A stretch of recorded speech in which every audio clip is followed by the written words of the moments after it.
कब हुई थी तालिबान की शुरुआत? ये सवाल लोगों के जहां में कई दिनों से चल रहा है। तो चलिए आज की इस वीडियो में हम बात करेंगे कि कब इसकी शुरुआत हुई, कौन से देश ने इसे मान्यता दी और अब इनकी सरकार कैसी होगी। बता दें कि पश्तो जुबान में छात्रों को तालिबान कहा जाता है।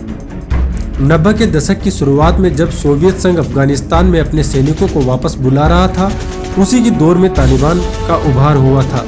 माना जाता है कि पश्तो आंदोलन पहले धार्मिक मदरसों में उभरा और उसके लिए सऊदी अरब ने फंडिंग की। इस आंदोलन में सुन्नी इस्लाम की कट्टर मान्यताओं का प्रचार किया जाता था। जल्द ही तालिबान अफगानिस्तान और पाकिस्तान के बीच फैले पश्तून इलाकों में शांति और सुरक्षा की स्थापना के साथ सीरिया कानून की कट्टरपंथी संस्करण को लागू करने का वादा करने लगे थे। इसी दौरान दक्षिणी पश्चिम अफगानिस्तान में तालिबान का प्रभाव तेजी से बढ़ा।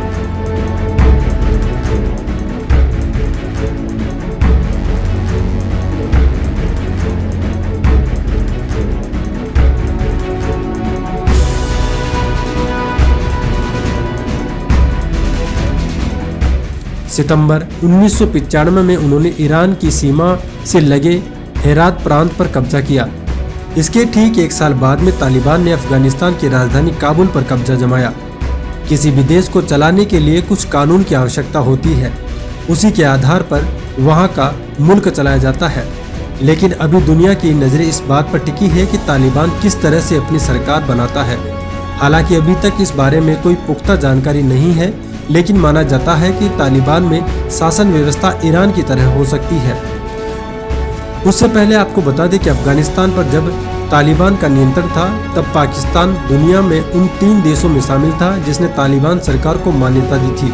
पाकिस्तान के अलावा सऊदी अरब, संयुक्त अरब अमीरात ने भी तालिबान सरकार को स्वीकार किया था। लेकिन उंगलियां तब उठी जब तालिबान पर मानवाधिकार के उल्लंघन और सांस्कृतिक दुर्व्यवहार से जुड़े कई आरोप लगने शुरू हो गए थे।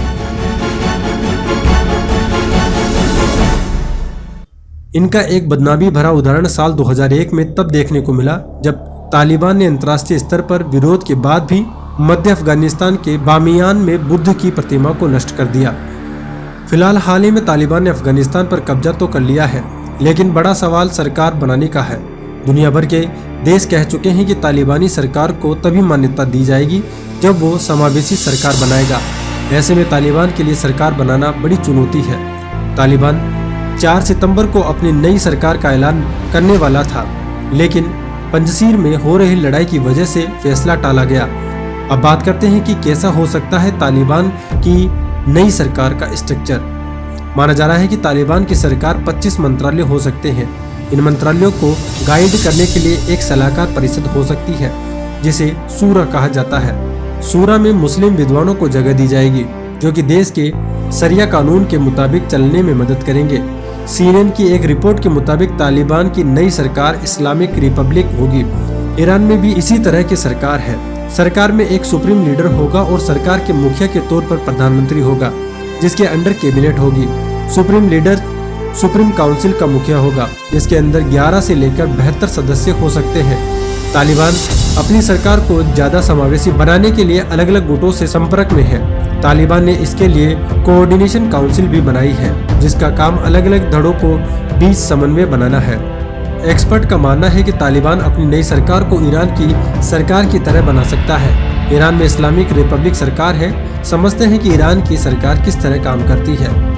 सबसे पहले सुप्रीम लीडर, सरकार की सबसे ताकतवर और top position. Supreme leader armed forces का भी कमांडर इन चीफ होता है। घरेलू और विदेशी नीति निर्धारण का काम भी सुप्रीम लीडर के पास होता है। पूरी सरकार और सरकार के सभी तत्वों पर सुप्रीम लीडर का सीधा सीधा दखल होता है।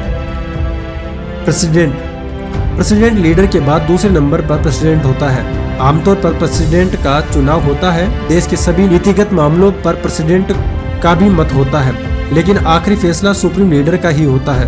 प्रेसिडेंट कार्यपालिका के हेड के तौर पर काम करता है।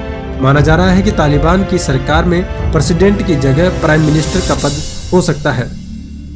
संसद, ईरान में 290 सदस्यों की एक संसद है, जिसे मजलिस कहा जाता है। हर 4 साल में संसद सदस्यों के लिए चुनाव होता है। बजट और कानून पर चर्चा संसद में की जाती है, लेकिन जरूरी नहीं कि संसद में पास हर अधिनियम कानून ही बन जाएगा। अधिनियम को कानून का रूप देने के लिए एक गार्जियन काउंसिल होती है। अब बात करते हैं गार्जियन काउंसिल के बारे में। गार्जियन काउंसिल के पास संसद के बनाए गए कानून को पारित करने का अधिकार होता है। काउंसिल की अनुमति के बिना कोई भी कानून लागू नहीं हो सकता। काउंसिल के सदस्यों को सुप्रीम लीडर और न्यायपालिका अपॉइंट करती है। काउंसिल के काम ये चेक करना होता है कि संसद के द्वारा बनाए जा रहे कानून शरिया के मुताबिक है या नहीं। Assembly of expert he supreme leader की नियुक्ति करती है और इसके कामकाज का लेखा जोखा रखती है। असेंबली ऑफ एक्सपर्ट के पास सुप्रीम लीडर को हटाने की शक्ति होती है। असेंबली ऑफ एक्सपर्ट के सदस्य भी डायरेक्ट इलेक्शन से चुने जाते हैं। अब बात करते हैं कि किस तरह हो सकती है न्यायपालिका। माना जा रहा है कि न्यायपालिका सीधे सुप्रीम लीडर के अंडर काम करेगी। सुप्रीम लीडर ही चीफ जस्टिस को नियुक्त करेगा और चीफ जस्टिस सीधा सुप्रीम लीडर को रिपोर्ट करेगा। ईरान में चीफ जस्टिस के पास गार्जियन काउंसिल के सदस्यों को भी नियुक्त करने का अधिकार होता है। ऐसी ही व्यवस्था तालिबान अपना सकता है। इससे पहले तालिबान जब शासन में था तब उसने अलग अलग जगहों पर अपनी कोर्ट बना रखी थी। इन कोर्ट में दीवानी मामलों में फैसले के लिए स्थानीय इस्लामिक विद्वानों की राय ली जाती थी। तालिबान की कोर्ट विवादों को तत्काल सुनवाई और फैसलों के लिए लोगों के बीच में चर्चा करती थी। तालिबान की नई सरकार में दो तरह की कोर्ट हो सकती है, एक पब्लिक और दूसरी शरिया। मुस्लिमों से जुड़े मामलों की सुनवाई शरिया कोर्ट में हो सकती है और दूसरे धर्मों के लिए पब्लिक कोर्ट में न्याय के लिए लिए जा सकते हैं। शरिया कोर्ट न्यायालय के लिए पूरी तरह से शरिया कानूनों का सहारा लेगी। अब बात करते हैं कि तालिबान सरकार में कैसे होगा सेना का रोल। सेना पर सीधा सीधा कंट्रोल सुप्रीम लीडर का होता है। तालिबान प्रवक्ता ने राइटर्स को दिए गए इंटरव्यू में कहा था कि तालिबान एक नई नेशनल फोर्स की स्थापना करने की प्लानिंग कर रहा है। इस फोर्स में तालिबानियों के साथ साथ अफगानिस्तान सेना के सैनिक भी होंगे। तालिबान ने अफगानिस्तान सेना में रहे पायलट और सैनिकों से कहा कि वे दोबारा सेना ज्वाइन करें। अब एक बड़ा सवाल ये भी है कि क्या सरकार में महिलाओं की भी भागीदारी होगी।